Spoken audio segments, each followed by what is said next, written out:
يا مساء الفل، تعالوا بقى اما اعرفكم ازاي بتعملي الرز كده مفرط وطايب ومستوي جدا ومش معجن ولا في اي مشكلة. مبدئيا كده انا بيجيلي شكاوي كتير جدا جدا من الرز، ان الرز دايما بيطلع معجن او بيطلع مش طايب او مش مستوي كويس.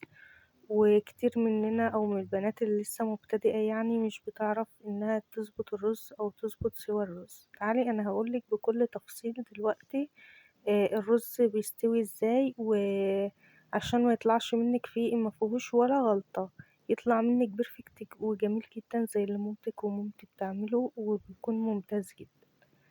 مبدئيا حطينا كده حوالي 3 4 معالق كبار من الزيت، وحطينا معلقة كبيرة من السمنة زي ما انتوا شايفين. طبعا السمنة دي لو سمنة بلدي هتخلي ريحة الرز في حتة تانية خالص، كل اللي هياكله هيسألك انت عاملاه ازاي، لان السمنة البلدي بيبقى لها ريحة جميلة. وبدأنا ننزل بالرز، انا عن نفسي نزلت ب4 كوبايات رز، انت انزلي بالرز اللي يناسبك او الرز اللي انت عايزة تعمليه. وبتبدأي بقى كده تشوحي كويس جدا، بس مش بياخد لون طبعا، مجرد انه يتغلف، كل حباية تتغلف بالزيت والسمنة او كل حباية تتغلف بالمادة الدهنية اللي احنا حطيناها، خلاص كده.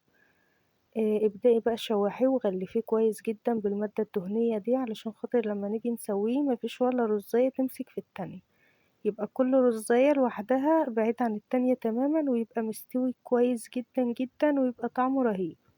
ده الرز الابيض بتاعنا بنحاول كده نغلفه بكل حبيبات الرز، نغلفها بكل الزيوت او المادة الدهنية اللي عندنا. زي ما انتوا شايفين كده خلاص بدأنا نقلب كويس جدا جدا جدا لحد ما كل حبايات الرز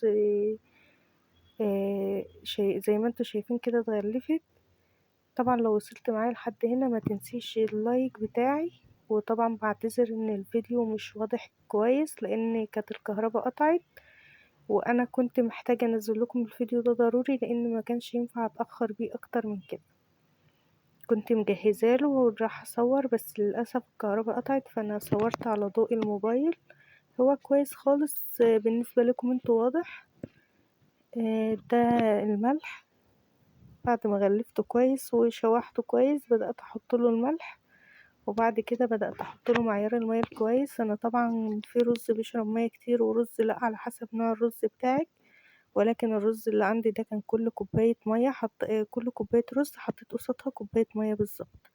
يعني 4 كوبايات رز حطيت قصادهم لتر مية بالظبط، لأن اللتر المية فيه 4 كوبايات مية، أو على حسب انت عايري بالكوباية اللي تعايري بها الرز عايري بها المية، لأن في رز بياخد لحد كوباية ونص وكوباية أو كوبايتين إلا ربع كمان.